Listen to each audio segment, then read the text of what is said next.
Recasting a main character seems like nasty business. Replacing actors isn't that uncommon in the entertainment industry, but films usually have space between installments, so if you announce a recast, audiences have time to prep for that recast. On TV, the goal is to produce a new story every week with the same characters. Well, at least that's kind of what the goal of TV was. That's how...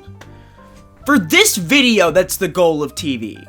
One change to the status quo can ripple throughout these stories and ruin the integrity of the entire series, and everybody knows that an imperfect TV show is a sign of the oncoming apocalypse. I think this is why on TV you see so much rushing to rip off the bandaid. Shut up, you idiot viewer. We know Aunt Viv looks different. We know Corvo sounds different. We know there's two Beckies. Who do you think you are? TV shows usually just try to either avoid a recast altogether by writing off a character and introducing a replacement for that character's archetype, or usually if a recast is done, it's done quickly and without any reference or with very little reference. It's usually a rough patch for a TV show when they have to do a recast, and that's why I'm surprised that more series haven't tried to copy BBC series Doctor Who's long-held recasting plot device. For almost as long as the show has been around, they've been able to throw out their main actor and replace them with a new one, with not only little uproar from fans, but praise from fans most of the time. It's one of the most praised aspects of the show. Well, then, not just that they did a good job introducing recasting, more the way that the doctors are and how they each sort of... I'll get into it in the video that I'm doing right now. But Regeneration is just Doctor Who using recasting as a plot point, and in doing so it provides an interesting blueprint for how series can take recasting and use it for the dramatic potential of their series. So let's talk about Regeneration and how it turns recasting from a bug into a feature. That's right, I'm a tech guy now.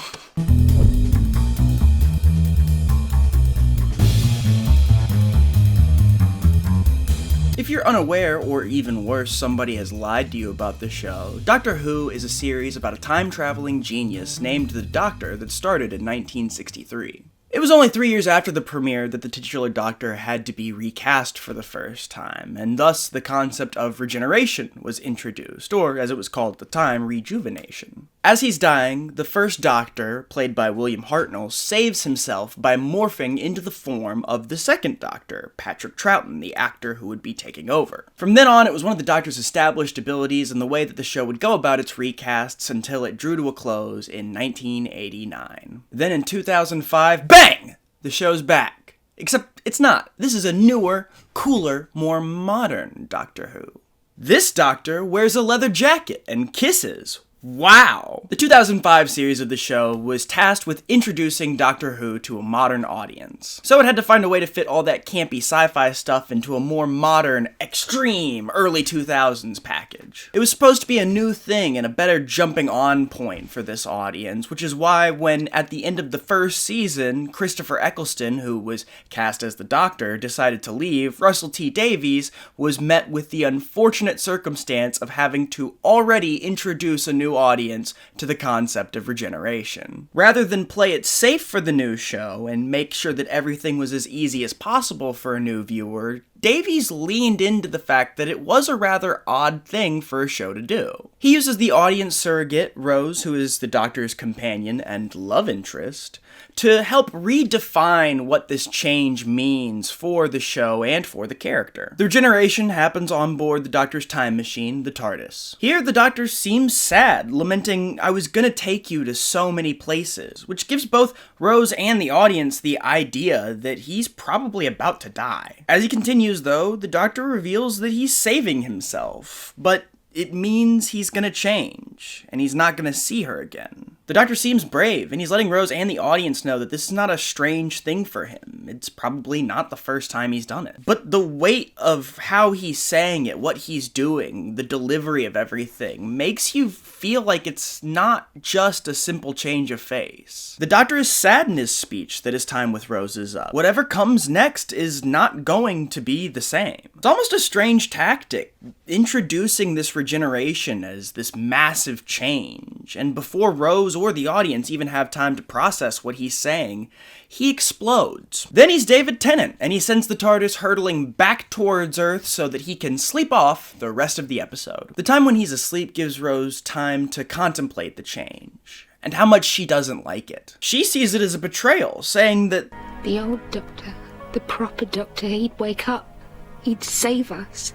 Rose can't accept that this is the same man, mirroring the way that Davies feared the audience was going to take the change. This couldn't be the Doctor, and how could the real Doctor just leave like that? Yet, the episode ends in a familiar way. The Doctor wakes up and saves the day just as easily as anything else. But he doesn't come back just to reassure the audience that he's the same man. He has the same effect on the villains. He defeats them easily and with great bravado, but he literally says to the villain, "See, that's the thing. I'm a doctor, but beyond that, I just don't know." Even though the Doctor is doing what we expect from him, he comes out of the TARDIS, does some science stuff, and saves the day, he spends the whole time debating who he could be and whether or not he is the same person.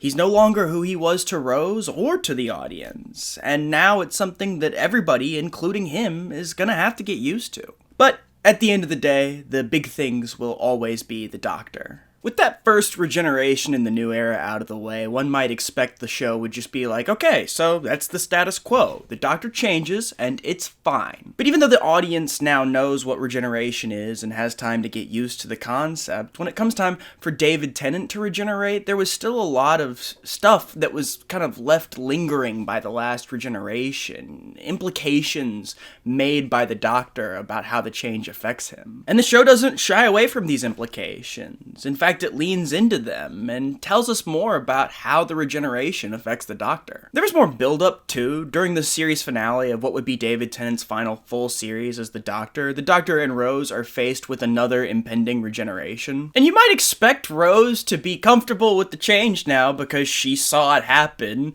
but instead she's just completely not. The Doctor is dying, and she's like, "But I came all this way." The events of the previous regeneration did not make her okay with the concept at all. She was just okay with the new handsome Doctor. And when faced with the loss of this Doctor, she is nowhere near ready to let go. But this time, when the Doctor explodes, he folds his hands together and forces the explosion into a jar, revealing that he still has David Tennant's face. When Rose, as well as Jack and Donna, are confused, the Doctor tells them, "I didn't need to change. I didn't want to. Why would I?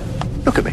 Where Eccleston's Doctor barely had time to process or even explain the change, Tennant's Doctor found a way out and used it. And in doing so, he revealed that the Doctor is no more fond of the change than Rose is. And this tension about the regeneration builds as David Tennant enters into the final series of specials that he was going to do as the Doctor. He's faced in the specials with the foreknowledge that his regeneration is coming soon. And when given time to reflect and think about regeneration, he says, the Doctor speaks of himself as if it's a slight against him that he keeps on living. Despite the fact that Tennant would be going into the 10th regeneration, into 7, 7 regenerates into 8, 8 regenerates into 9, 9 regenerates into War.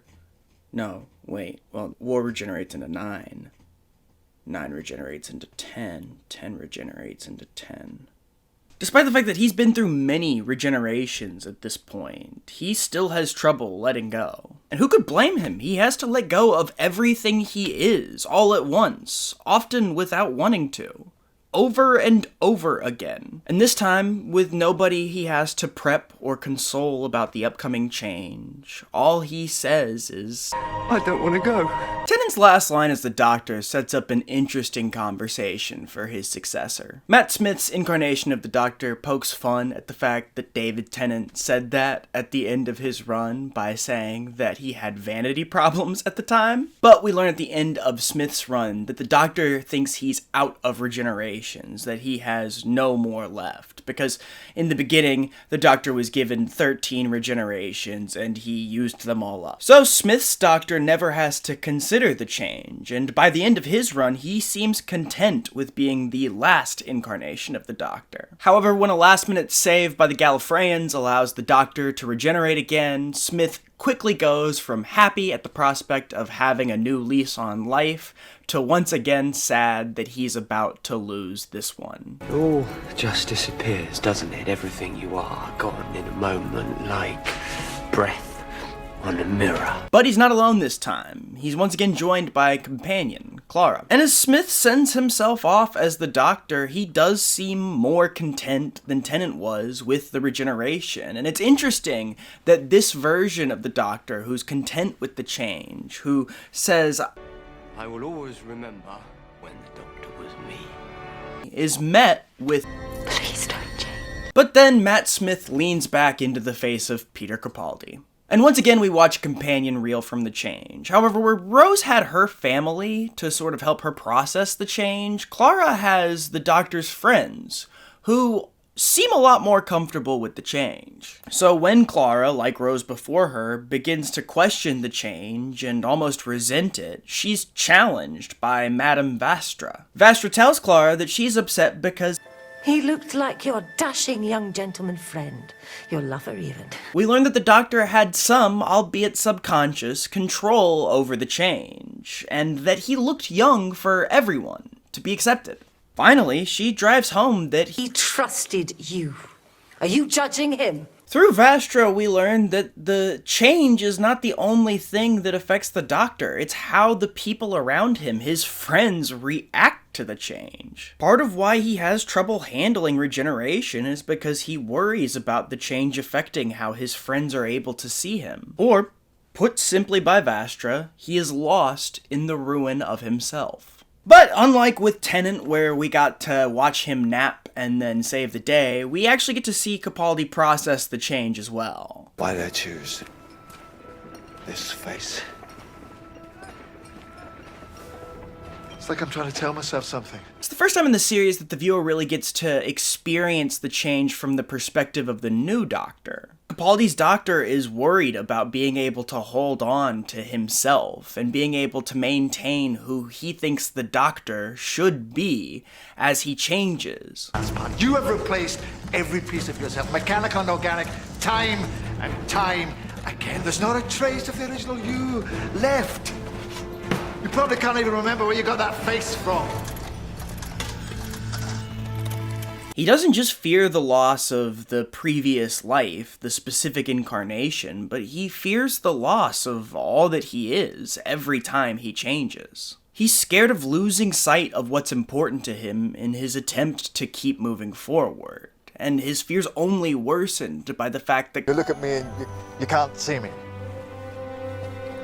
Have you any idea what that's like? the Doctor eventually does figure out what he finds important and what he thinks it takes to be the Doctor, but it leaves him no less prepared by the time the next regeneration comes around. I don't want to change again. Never again! By Capaldi's regeneration, the audience at large was more than comfortable with the idea of regeneration. Stephen Moffat, who took over for Russell T Davies when Smith took over as the Doctor, could have easily let Capaldi's regeneration come and go without commenting on it. Instead, we get to watch as the Doctor faces another change, and his established reluctance to do it finally catches up with him. Not only does the change continue to affect him, but we finally get to see him come to terms with it. This is accomplished by having Peter Capaldi's Doctor, who plays the 12th incarnation of the Doctor, meet William Hartnell's first incarnation of the Doctor by having David Bradley come in and reprise the role. The first Doctor is also about to regenerate, and it's revealed that he's also reluctant to do so. The Doctor is now placed in an interesting position where he both doesn't want to regenerate, but he also needs to explain how great it is, because he needs the first Doctor to regenerate. He needs the whole line to happen for him to happen. We have a choice. Either we change and go on, or we die as we are.